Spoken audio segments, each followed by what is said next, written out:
Good morning. We'll just take a few minutes for people to get online. Um, while they're doing that, I do want to um, let you know that this is the next in the faith and mental health series during COVID-19.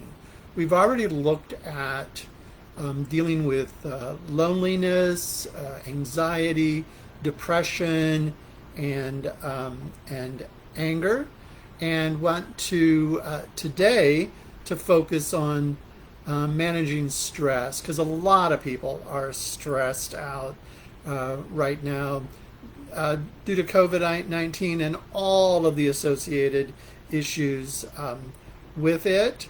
So I'm Dr. Steve Johnson. I'm a professor at Columbia International University, particularly in counseling, and also going to be teaching in our brand new master's degree in addictions counseling. Hope you have seen a video on that. And if you or someone you know has an interest in becoming an addictions counselor, and believe me, the projected need for the next 10 to 20 years is huge. Just have them contact admissions at Columbia International University, or feel free to email me and we can have an email conversation or even meet by Zoom. So my email address is steve.johnson, steve.johnson, JOHNSON at ciu.edu. Okay, so let's get started. I just would like to start off with just if you happen to be dealing with stress yourself, or you have friends or acquaintances who are dealing with stress since COVID-19 or associated with COVID-19, do you mind just pressing the like button so that I can get a sense of how many of you are on here just out of a general interest, or it's actually something personal or related to somebody you know? So if you wouldn't mind just clicking the like button, that would help me get a better read on that. Okay, and we'll be having a quiz here in a minute on the stress of life scale. So please, please just I'm going to ask you to do the same thing on pressing the like button if when we get to that scale. But first I want to make a distinction, a really important distinction between stress and stressor. A lot of people think because there's a stressor in your life that you're going to have to feel stress. Not necessarily, but of course, most of us don't feel stressed out unless there is a stressor in our life. So a stressor, though, is an event or any kind of situation, such as what? Associated with COVID-19, we've heard about losing jobs, or we're watching the recap of the news at the end of the day and all that's going on. And we end up feeling stressed. That's a stressor. Maybe poor health can be a stressor. The inability to go out and just mingle with your friends and your family as you would like can be a stressor. So any kind of event or situation can end up being a stressor. Stress itself is this automatic physical response or reaction to some kind of stimulus. And specifically, the stimulus is something that has to do with change. But even at a deeper level, what is the trigger for the stress response is when we perceive something to be a threat to the self or to someone that we love, which we would take to be a threat to us. And that threat can be a perceived threat, or it could be a very, very real threat. It doesn't matter.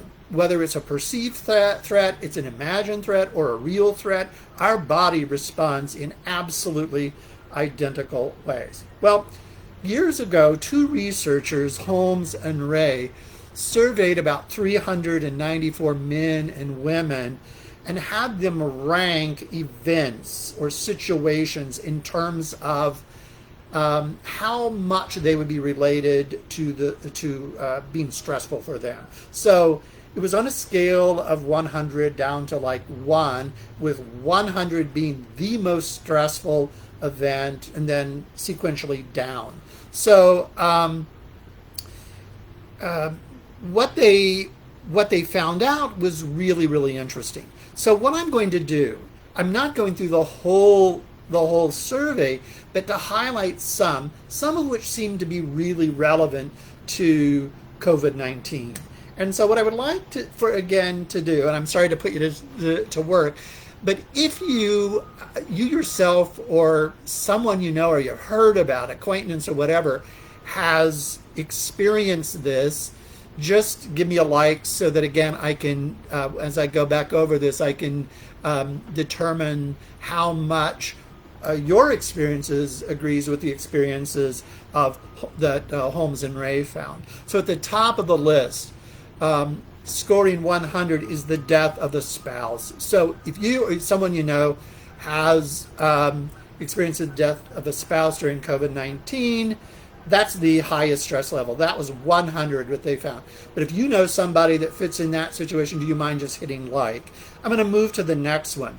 The next one in the list, or one of the following, was the death of a close relative. That one scored a 63. So again, if you had the death of a close relative or a friend, do you mind just hitting like so that I can get a read on that one too? That scored 63. Change in health of a family member, that rated 44. So again, if you don't mind hitting like if that's a situation that you've experienced, or you know of somebody that's experienced this. And one that I'm hearing a lot, but I really would like to hear about you, is changing in finances, which would be rated 38. And we hear the reports of all kinds of people experiencing changes in finance. An interesting one, so that's 38. The next one, which is scored 37, so it's almost tied, is the death of a close friend. I have to say that surprises me because I thought that would be a little higher. But if you've heard of someone who has experienced the death of a close friend due to COVID, please just click like. The next one below that, 36, was shift to a different kind of work. In fact, I just talked to somebody today who was shifting to doing some grounds work because he lost his job at the beginning of the summer. Again, if you heard of someone who's had to do that, that would be click like. Or change in your living condition, which is 25. It doesn't mean that you've necessarily changed residence, but there's been a change in your living condition. Again, you or someone you know, if you don't mind clicking like. We just have a few more. The next one, score of 20, was change in your residence. And I know a lot of students that I'm talking to have had a change of residence due to COVID. Again, if you or someone you know has experienced that, click like. And then just two more. A change in social activities was 18. That's huge, I think, during COVID-19.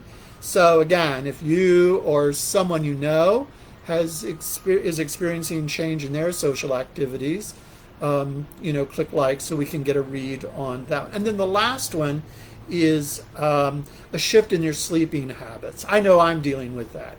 My sleep habits just went right out the window, and it was like I was a baby and I had to learn how to sleep all over again. I'm still kind of in the middle of that. And that score was 16. Okay.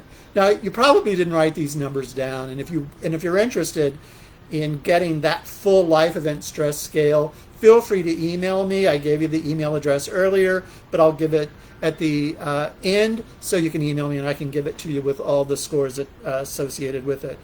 Because what we do is in that scale is that they accumulate or they add together all those scores, and the higher your score is, the more likely you are to experience health issue or getting sick over the following year. So clearly what we know, excuse me, is that stress impacts the body, which can affect health, right? And so that's important. So let's look at that stress response. What happens in the body? And I don't want to belabor that. That's a whole day lecture on that. But the stress response begins in the body when we perceive something to be a threat, real or imagined. It doesn't have to be real. It can be imagined. And it starts in the back part of the brain, above the brain stem, in a part of the brain called the hypothalamus, which is then wired to a system called the autonomic nervous system. The autonomic nervous system is just that part of the nervous system that deals with bodily issues that don't require conscious thought, like heart rate or respiration. I mean, which is nice. I mean, we don't want to have to think about making our heart beat. It is good that it's automatic, and blood pressure and changes in the blood vessels and blood flow, things like that. And then that autonomic nervous system is divided into two parts. And we're almost near the end of this. The two parts are what we call the sympathetic nervous system, which prepares the body to address the threat. You know, you've heard about people picking up cars, petite moms picking up cars and throwing them when their kids trapped under it. That's due to the activity of the sympathetic nervous system, which really addresses the threat. And then there's the parasympathetic nervous system that calms the body down when the perceived threat is gone. So that's kind of the system within the body, right? You perceive a threat, then the sympathetic nervous system kicks in and produces some hormones, and then the parasympathetic system kicks in, calms us down when the perceived threat is no longer there. And that threat can be imagined or real. You know, in the short term, that stress is really helpful and it preserves our life, especially in the presence of a real threat. But what about when we're responding to what we perceive as a threat, but it's not a real threat? And this is happening over and over again, you know? Like somebody calls us a name, which is not a threat. It's a perceived threat, but it's not going to kill us, right? So, but our body reacts as though it's a real threat to us. And again, we don't like it, we don't want it. It may be illegitimate and all of that, but it's not going to kill us. So what happens, though, is that the body begins to pump out these stress hormones that can damage the body. And over time, what we see is that can negatively impact our health. Like what? Well, anxiety can begin or increase or get worse. We can develop a cough. By the way, as I go through this short list, think about what you've heard about the symptoms of COVID-19. Some of these seem to be the same, overlap the symptoms for stress. So you can imagine if you're having the symptoms of stress and then you attribute that to COVID-19, which you perceive as a threat, then your symptoms of stress go up and you're going to get even more anxious that you have COVID-19. So all the more reason to try to deal with the stress. So we can develop a cough. We can get depressed. We can experience depression. Stress over a long period of time can cause diabetes, and diabetes is not great. If you do end up with COVID-19, that puts you at high risk. Hypertension, it can raise blood pressure. Again, if you did get COVID-19, that is not helpful to have hypertension. And it can make you prone to getting infectious diseases, stress does. So that's really important. That might want to motivate us to manage stress, especially during COVID-19, but even beyond that. It can make pain seem worse. Those individuals, my friends who are going through cancer treatment, stress can make it more difficult for them to get through that cancer treatment, or it can cause trouble sleeping. So I saw a lot of the likes floating up when we talked about sleep disturbance or sleep patterns. That's natural. That's normal when we are under that kind of stress. So what do? Well, we can deal with stress in healthy ways and in unhealthy ways. I'm sure many of you already know some of the unhealthy ways that we can deal with stress. And some of them are, I would have to say guilty as charged. One is like watching a lot of TV, just binging on TV. I know a lot of people that are going back to work. When they come home, they're just exhausted because they're trying to keep social distance. They're wearing their mask, they're washing their hands, and they're just more on edge than they were before. And they just kind of get on the couch and they just collapse and just watch reruns of Criminal Minds or something, something like that. TV, watching TV, gaming, just mindlessly watching that for hours. Another one is an unhealthy response is to withdraw from friends and loved ones. Now, withdrawing from friends and loved ones is also a symptom of depression, but it can be a symptom of stress. We're just worn out. We don't have the emotional energy to kind of connect with other people. And yet, connecting with other people, there are certain people you connect with, the stress level could go up. But I'm talking about, people that you really enjoy and like, etc. It's not helpful to withdraw from them, and that's an unhealthy way to handle stress. Overeating or undereating. We know with depression, a person could either overeat or undereat. It can go either way. Same thing with anxiety. Neither of which is really helpful. Drinking alcohol and taking drugs. The amount of alcohol abuse and drug abuse right now has gone up significantly. Even some of the alcohol, stores where you buy alcohol are even keeping hours open, even when a lot of the services and businesses were shut down. Those that sold alcohol stayed open because many people that are dealing with the stress response, dealing with that, or they were addicts, and to precipitously take them off of alcohol whatsoever might have caused some major problems, so they did kind of keep it open. Some people are dealing with it by smoking, either legal or illegal stuff, and then also taking over-the-counter medications to deal with it. I know I've talked to some friends who are taking diphenhydramine, Benadryl, things like that, because that makes you drowsy, Vistaril. So they take some of that stuff to try to sleep, which is not great in the long run. So those are unhealthy ways. So what are some healthy ways? So that's what I want to get into. Boom, boom, boom, boom. Some ways that we can begin to better manage our stress. One thing, and one whole way that has several things under it, is how to kick in the relaxation response. If you go and read a book by Benson on the relaxation response, then it's really, really helpful. Someone did just ask an excellent question, so feel free to ask questions. How do we determine the symptoms are truly stress versus depression? Well, one of the ways is if you're highly symptomatic, it's really good to just call someone, talk to your physician, go see a licensed mental health professional, etc. But those of us who are in mental health, we have a document called the DSM-5, which is kind of the little book that we use to see what the symptoms are. And there's a long list of symptoms that 10 or so symptoms, and you have to have a particular number of those symptoms to be diagnosed with depression. And one of those symptoms for an adult is sadness that has to last for at least 2 weeks. Children, we often see more agitation than sadness.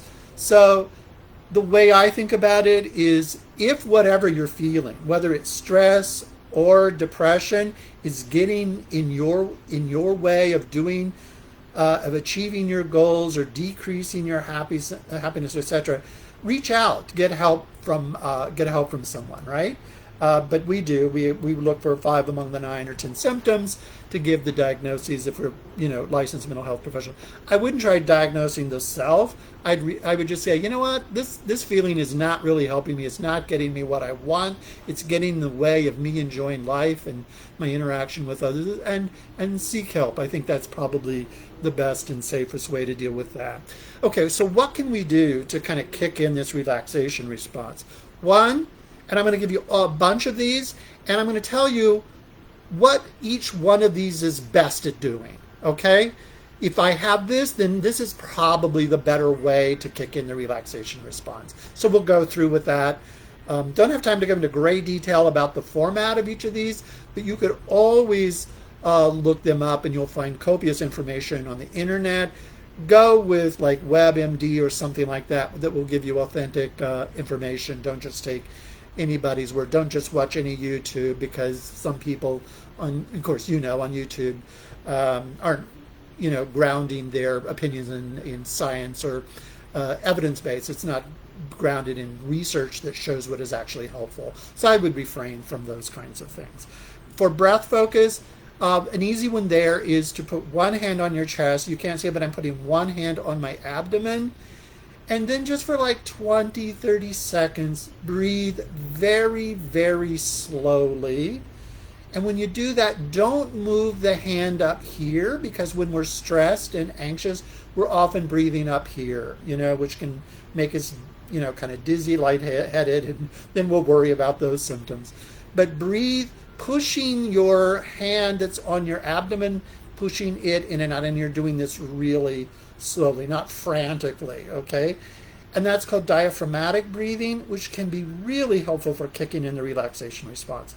This has been found to be really, really helpful. It came out of Harvard, that it was really, really helpful for those with eating issues, because that breath focus helped them focus on the body in healthy ways rather than on the unhealthy ways that they often do when they have like an eating issue. Now, if you have a serious eating issue, really breath focus isn't going to take care of it. But, it is one technique that we can do is if we're eating kind of unhealthy due to stress, not through a major eating disorder. Okay. 2 is progressive muscle relaxation, which is really quite easy to do. I taught my daughters when they were 3 years old how to do this. I'd go in their room, I'd lay on the floor when they were in their beds, and we would walk through the progressive muscle relaxation. Often I would wake up with a little hand pushing me, Daddy, you fell asleep, because it is really, really relaxing. In that, we begin with our toes and we work up to the top of our head, and at the toes we tighten the toes for like a count of 10, not so tight that you would cause cramps, and then you let it go for like 15-20 seconds, so you get used to the feeling of tension and the releasing. And so you go from the toes, just sequentially going up through the body.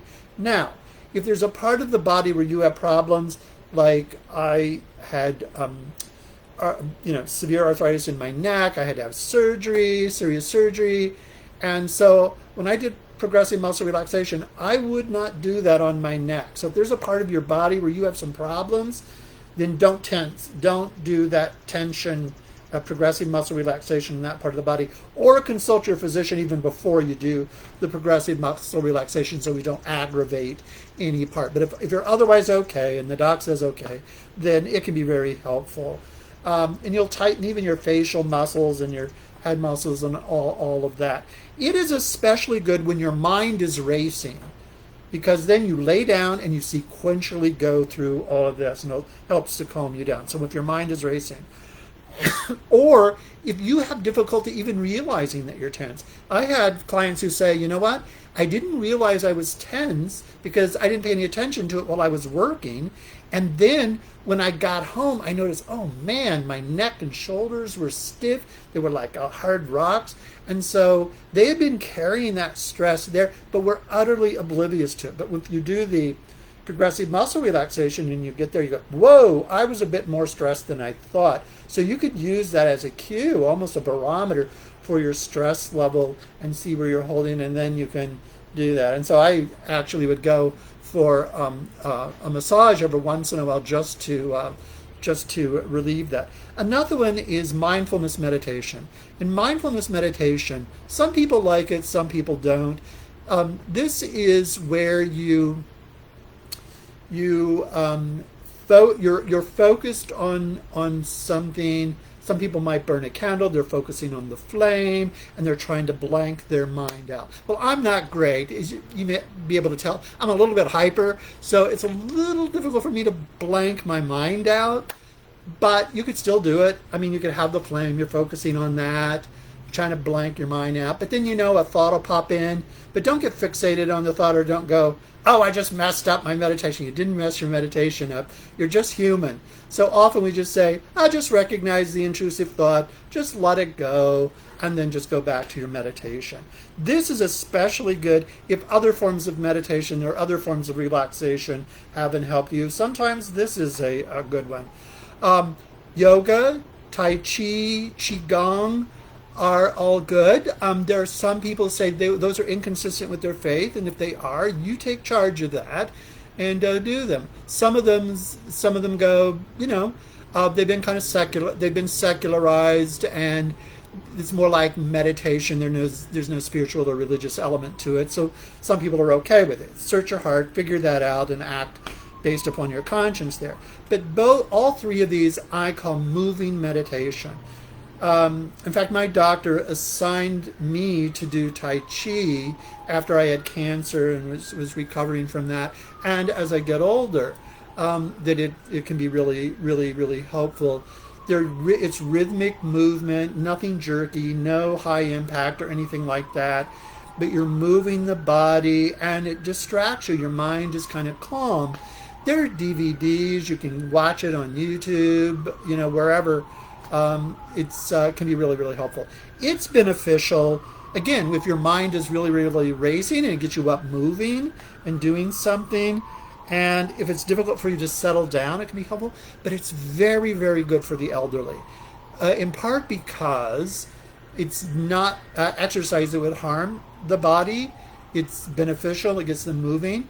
But it also increases balance, which can be off, and helps people have better balance. So some of the elderly will fall and break bones or harm themselves. So some doctors really would like for them to do that. Repetitive prayer is really helpful. And I want to give you some research that I did with prayer at Columbia International. Hope you're interested in that.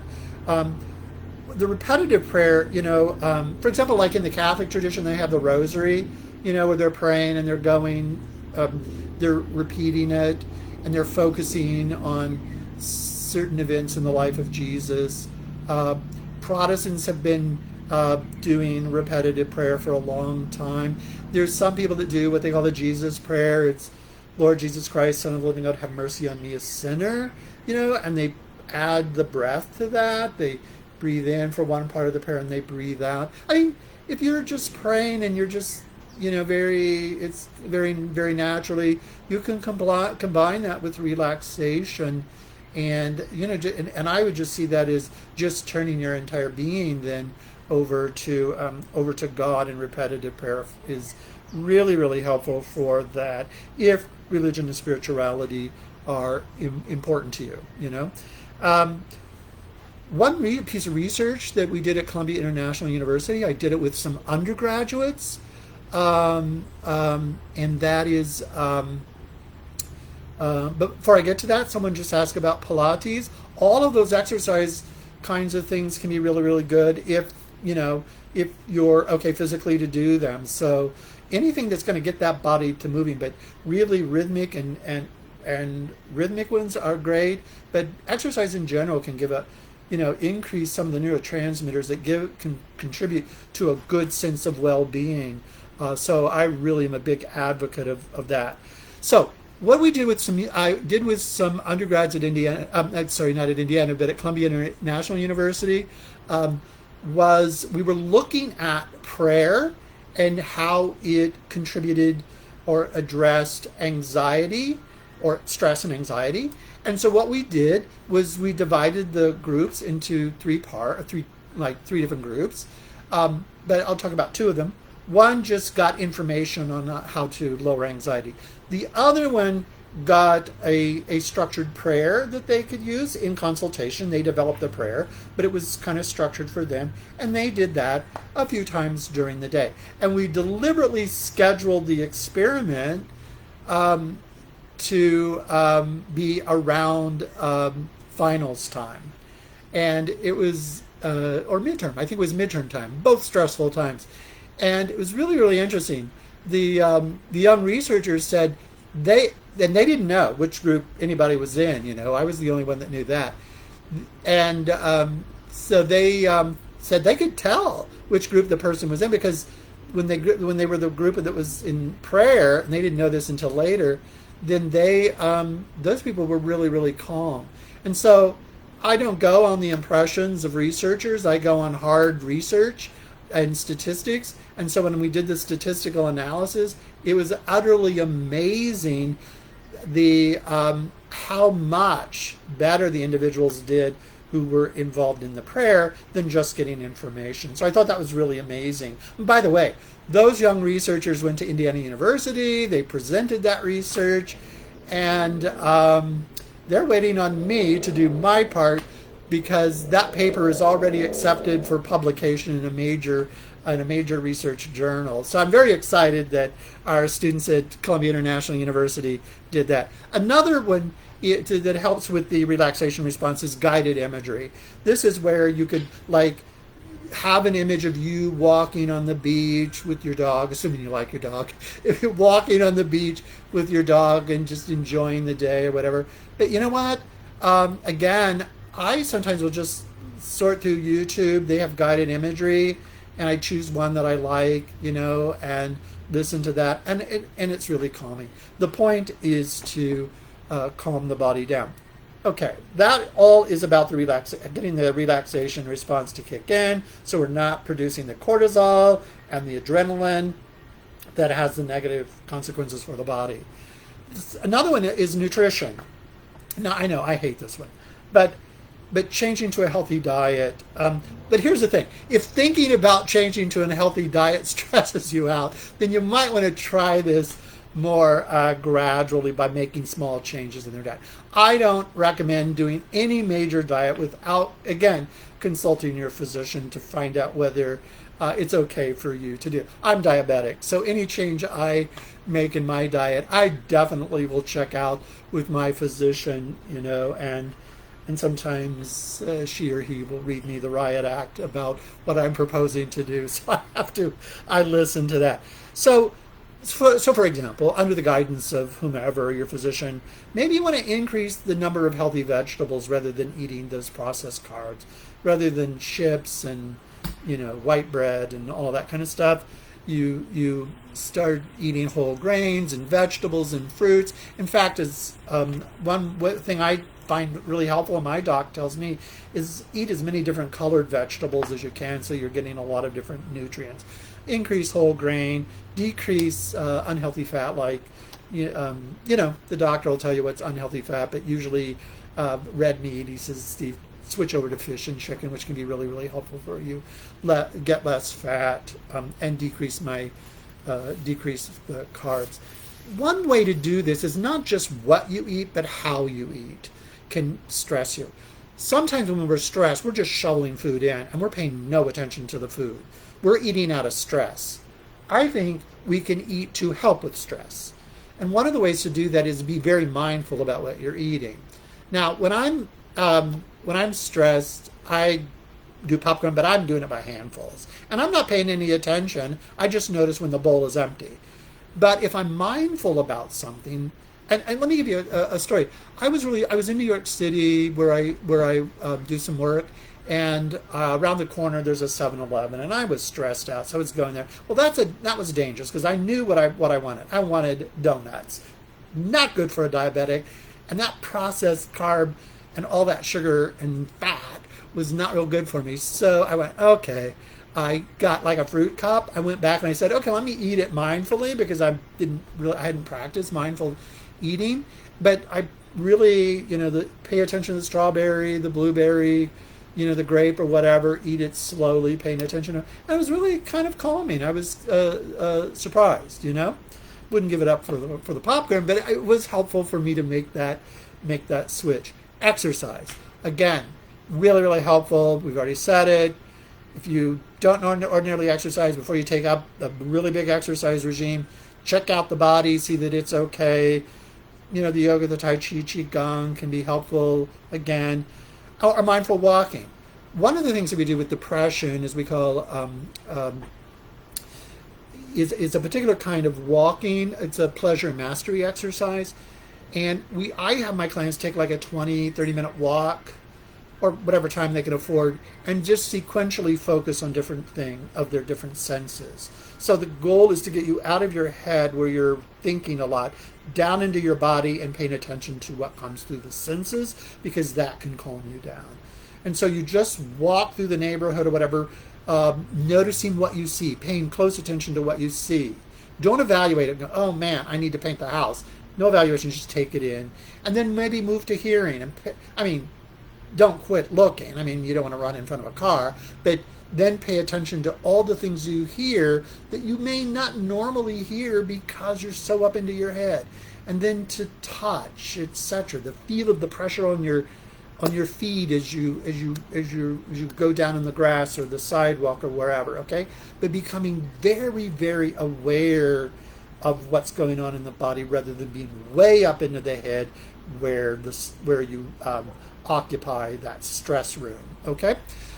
And then change your cognitions, change the way that you're thinking that it's contributing to your stress. And there are several things, they're like a 4-step process for doing this. One is when you catch that you're thinking in a way that contributes to stress, stop. Tell yourself to stop. Will you perfectly stop? Probably not. But it's important to just try to make yourself stop. Take some few breaths. Do the breathing thing at that point for a few seconds, and then ask some really pointed questions to yourself about what you're thinking. And again, I'm more than happy to email me at steve.johnson@ciu.edu. I will send you these questions that you could actually print out or whatever and ask them of yourself when you're stressed. Is this way that I'm thinking right now really helpful to me, or is it just stressing me out some more? Ask yourself, right? You never ask yourself that question, but it's a really helpful question to ask yourself. Sorry, I'm scrolling down. Is to ask yourself, is this form of thinking grounded in reality, or am I exaggerating things right now? When we're stressed, we will tend to exaggerate the negative. So check in, see whether that's the case. What is the worst thing that's going to happen here? Because when we're stressed and anxious, we'll go to the worst case, but kind of be objective. What is the most likely outcome here? Rather than what is the worst feared, what is the most likely outcome? And am I just letting my thoughts get more and more exaggerated? The more I think, the more stressed out I get because I'm exaggerating the scenario, the what if. I begin to think, what if? Oh my gosh, wouldn't that be horrible? Okay? So, and then the last is, am I going over and over the negative thoughts in my head? Am I just entertaining them over and over and over again? We call that rumination. And if you can't break it, it's called perseverating. Okay? I think that, and then take action after you've looked at that thinking, and choose how you're going to deal with the stress in a way that might help, okay? And there's I'm going to tie this to some particular situations to say what we can do, and then we'll look at unhelpful thoughts in general. One, if I'm stressed because I'm late all the time, I'm like a big procrastinator, no need to because it's going to be like most people, right? Then begin to just prioritize and delegate to the degree that you can, and practice prioritizing. It doesn't have to be perfect. It just needs to be better, right? Are you overextended? Are you just trying to do too much? Well, kind of sort things out. What's absolutely essential, and what are things that you'd like to get done but they're not absolutely essential? I was talking to my mom the other day, and she said the best thing that she learned as she was getting old was how to make that sort, because she is just a driven individual. curious about everything under the sun and puts all kinds of demands on herself. But she started sorting things into what's really essential and what would be nice to get done. But if it doesn't get done, Western civilization is still going to continue, and her household will too. Is there not enough time for you to do a lot of stress reduction? Well, then just commit a small amount of time. If you can take 10 minutes, maybe the progressive muscle relaxation 10 minutes before you go to bed at night, or 10 minutes at the very beginning of the day, start out by relaxing, by just devoting that and see how it goes. And then maybe you can add to that later on. At least maybe you'll be doing things during the day or sleeping with less stress. What if you're feeling really unbearably stressed? Well, exercise and do progressive muscle relaxation can be really, really helpful. Or you're feeling lonely. I think one of the best things, you can always go back to the lecture on loneliness that I did. It is recorded. But it's to look at the thoughts that you have that prevent you from reaching out to others. What if you're thinking, they're busy, I don't want to be a burden. What if they're in the middle of something important? Oh, they're going to think I'm a weenie. This is, often I say this to myself, snap out of it. If you're going to be worried about being a burden, call your friend and say, hey, is it okay with you if, and I'm kind of feeling lonely, I can call you. But I will only do this if you'll agree to tell me the truth, and that if it's not a good time, you let me know, and then I'll just call you back at another time, okay? But make that agreement, so then you don't have to feel like you're going to be a burden on them. Then look at some general kinds of unhealthy thinking. These kind of come from CBT. Do you engage in kind of all or nothing thinking that can stress you out? Like, if you do something, it has to be perfect, and if it's not perfect, it's worthless. Or I have to get like an A, and if not, I'm a failure. That all or nothing black-white thinking really sets you up for stress.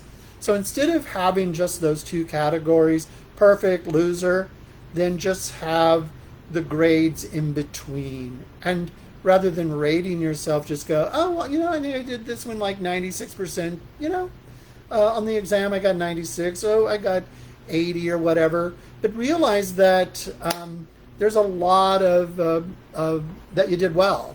But when you do it in terms of black-white, you're going to have a tendency to really rate yourself really, really negative and stress yourself out. Overgeneralization. I'm hearing this a lot. Things like, oh, you can't trust anybody these days. The world is a total mess. Well, let's take that last one. The world is a total mess. We look around, we see rioting, we see all kinds of protesting going on, and people go, see what a mess it is. But then we also see images of police officers kneeling with protesters and hugging them and saying, we need to cooperate here. Those are wonderful, beautiful moments, right? So, but we eliminate those when we go, oh, this is just a total mess. The world is, not worth living in. Give me a break. That kind of thinking, that kind of overgeneralization doesn't happen. Or what we call a mind filter. This is, if something negative happens during an event, we say that the whole event is worthless. Wait a minute. A negative event, which may be 5% of the whole event, and we say it's worthless when 95% was fine, that mental filter will contribute to your stress. So catch that, okay? Leaping to, ignoring the positive. Guilty as charged. Let's say somebody comes to you and gives you a compliment. Oh man, what a great shirt. Oh, this old thing, do you think it makes me look fat right here? Wait a minute. Take the compliment instead of searching for ignoring the positive. Be realistic. There are positive and negative things around us. Leap to conclusions. This is happening a lot in COVID-19. I have a cough.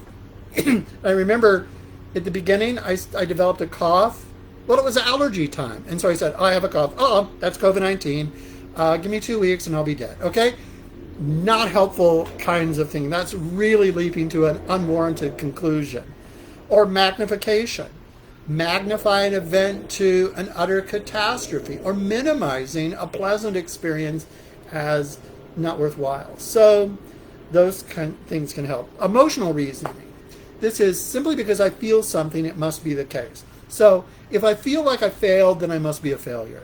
And I always say to my clients, so that's actually really good news. So that if I feel like Brad Pitt, they'll hire me to start doing movies now because I feel like Brad Pitt, and I'll go to them. I'll go to the producer and say, I feel like Brad Pitt, so I must be Brad Pitt, right? No.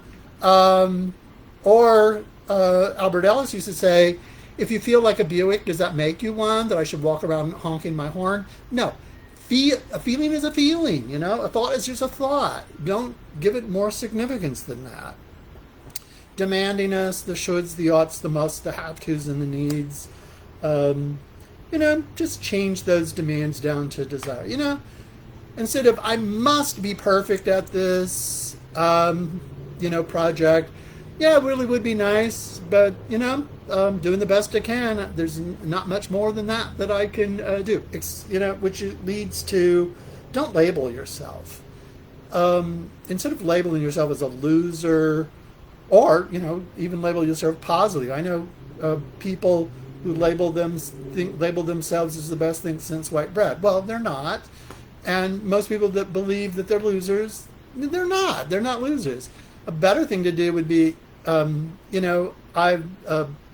label themselves as a failure. Objectively, we could say, I failed at something, but failing at something doesn't make me a failure. Otherwise, all children would be failures, right? All children who try to walk and fall down are failures. No, of course not. Why? Because that's how we learn. We fail at things, we move on. We don't put the self down. Personification. It's kind of egocentric, but we do it. We think that we are the cause of any negative event. Like, let's say I'm a parent and my kid gets sick, and I blame myself completely for that. When there may be multiple factors that are contributing to my child getting ill, but I'm ignoring those multiple factors and I'm putting it all on me. That will stress you out immensely, Or I'm the one that must keep everybody in this house safe. It's too much. You know what I mean? You're not the person that's going to keep everybody safe. People need to, or it would be nice if they contributed and helped out. Okay. So identify that thinking, and then act against those thinking in more helpful forms of thinking. Once you see them, you can realize what would be a better way to think. Another one is journal writing. I think it's really fantastic to journal. But I like for people to journal in a particular way. I like for them to journal about their successes. So let's say you started diet and you weren't perfect at it, but you know what? I ate some broccoli, which I tend not to eat, and I ate that instead of eating some crackers. Mazel tov. That's a good thing. Journal about that. What you were thinking as you did that. How did you feel afterward? Journal about your successes, and journal about how you changed your thinking, about the progress that you're making in reducing your stress. Those are more helpful because then you'll begin to see yourself more competently. Seek social support. Reach out to some people. But as you do that, very, very importantly, and for example, there are 4 models that exist for how to help people with loneliness. Only one of them showed great, great success.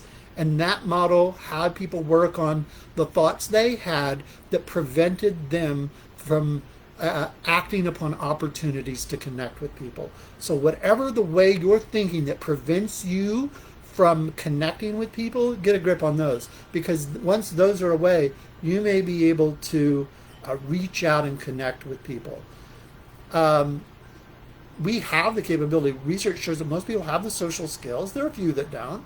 But most people have social skills, and most lonely people have the skills. They're thinking in ways that prevent them from using those skills in different situations. There is some research to show that the different genders respond to stress in different ways. But one that I really like shows that women more often than men, instead of fight and flight, tend to have a response of tend and befriend. This means that they tend to other people, and they work on keeping a relationship. When someone does that, whether it's man or woman, and it's actually an excellent, excellent practice, that when we tend and befriend, our oxytocin levels go up. When we connect with somebody, when we hug somebody, our oxytocin levels go up. Now there's a little challenge to that in COVID-19, um, but um, but when we befriend them and we're connecting with them, not only do we feel good, the body is getting, the oxytocin in there, which can really contribute to major happiness and health benefits. So it's a great thing. Age and stress. Elderly, as we get older, there's certain kinds of life events that are more common among the elderly. People around us may die or be quite ill, may be limited in doing certain kinds of things. So we need to begin to work on alternative kinds of things that we can do, and then change the way that we're thinking about some of the limitations that are there. Because often we'll maximize the limitations and minimize the things that we can do, which is not real helpful. Pain and disability can be isolating, but more and more they're engaging in pain management and finding that exercise, etc., can be helpful to the degree that the physician permits you. What about caregiver stress? What if you're caring for people who have COVID-19 or whatsoever?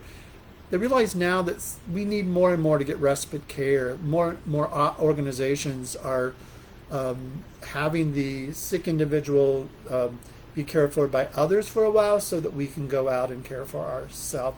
If you would feel guilty about doing that, then that would be really helpful for you to take a look at the thoughts that would be causing you to feel guilty about taking care of yourself and getting some respite care.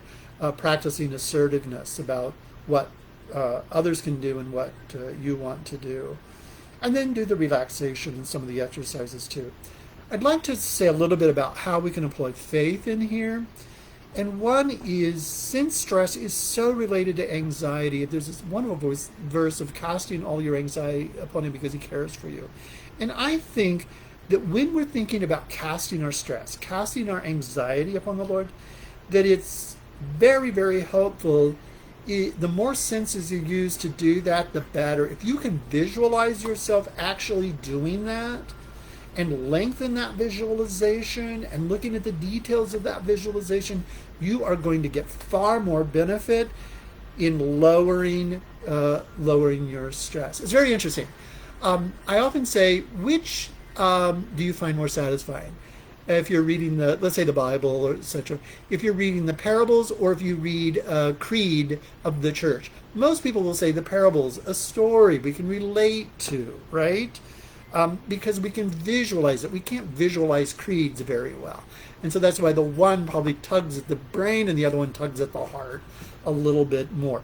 What about listing the multiple ways in which you are connected to God? We see in verses that nothing can separate us from the love of God. So there are multiple ways to connect, but I don't know if we're very aware and focused on the multiple strands of connection. I had someone, I said, how do you visualize your connection? He said, I visualize it as a chain. I said, I really would like, if you could, to make one change in that. Instead of seeing it as a chain, see it as a cable with multiple strands of connection. So that even if you think this connection isn't real strong, there are other multiple connections there. And then just celebrate those multiple connections. What about resting in God? Take time and visualize doing that and linger in that feeling, Neuropsych tells us we want to kind of squeeze as much emotional energy out of that visualization as we can. Describe it, journal about it, write about it, share it with someone else. Maybe there's a particular verse. One that some of the from the Old Testament, in Psalm 84, which I think is cool. Psalm 84 is like a pilgrimage psalm, and the imagery in it is rather soothing. I'll just read a part of it. How lovely is your dwelling place, Lord Almighty! My soul yearns, even faints, for the courts of the Lord. My heart and my flesh cry out for the living God. Even the sparrow has found a home, and the swallow a nest for herself, where she may have her young, a place near your altar. Blessed are those who dwell in your house. They are praising you. That is a great visualization, a wonderful image for you to take in and prolong and enjoy. The other one that is really connecting is love your neighbor as yourself. It doesn't have to be a huge thing. I mean, doing small things, even giving a compliment when they need it, saying an encouraging word to somebody is loving your neighbor. So, and spread that definition of neighbor to be as wide as you can, and include people that you wouldn't normally include people.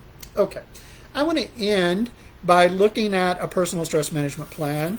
I think we can get this fairly quickly. And then again, if you want information on it, feel free to email me. Before you begin the plan, just notice if there's a pattern to your stress. Is it, for example, are you stressed most when you're hungry or you're in a particular situation? And what you want to do is describe in detail 2 major sources of your stress. Just choose 2, okay? And make them specific. Don't say work is my stress. Well, say this particular project that involves this with these people. See how that's detailed, the other one is too vague. So describe it in detail, 2 of them. And then think about why is getting some relief from stress important to you? Is it important to you or not? Be honest. And then what I want you to do is identify 3 stress management techniques that we've talked about. So on the left-hand side of a page, just write those 3 techniques down. In the column next to it, describe what you're going to try to do this week with respect to that technique, okay? Like, I'm going to sit on the couch at such and such time, okay? And do breathing. In the third column, describe in detail, in the next column, note the days and times that you're going to try that. You got to have it on a schedule or it may not happen. And then the column on the right, all the way to the far right, describe what you noticed when you tried the technique. How was it? Is that one you really liked? Did you like one a little bit more than the other? How did it help you? So those columns, that's a little chart. This will be your plan. That's your plan for going through the day. Okay? Consciously think about the most pleasant and enjoyable among the use of your 3 techniques. Now, I'd like to ask a favor. Out of everything that I covered today, and I know we went at this breakneck speed, if you could text me very briefly, because it will help me for future ones, and just a few words. What was the most helpful or most important thing you learned? Okay? And as you, I really do appreciate that. Haven't quite figured out what I'm going to do next week. Some people were wanting me to cover what to do with difficult people, and I guess if I did that one, I would say, and what to do when we are the difficult person. But that's one possibility, but the CIU will post it. Thank you guys so much. Don't forget that these talks are recorded, and you can look at them through the week or encourage other people to do the things. I'm going to stay on. I'm going to say bye-bye to everybody, but I just want you to to jot down or just message me as you can, and I will stay on and just read a few minutes before I get off. Thank you guys so much.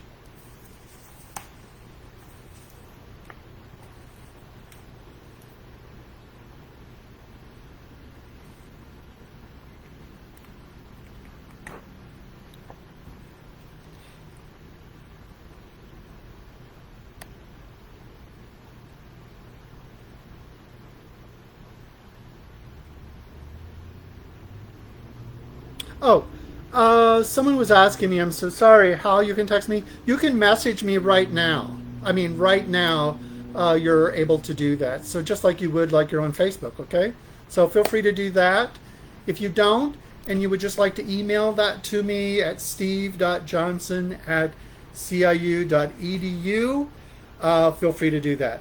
And I'm hopping off. I'm ending it now. But also, don't forget, we have this new MA, Masters in Addictions Counseling.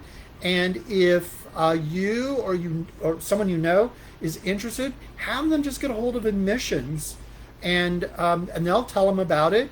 But you know what? At some point, they're going to have you interview with me. So feel free to email me, or have your friend email me, share that email, and I will be happy to meet with them. Thank you so much, and God bless.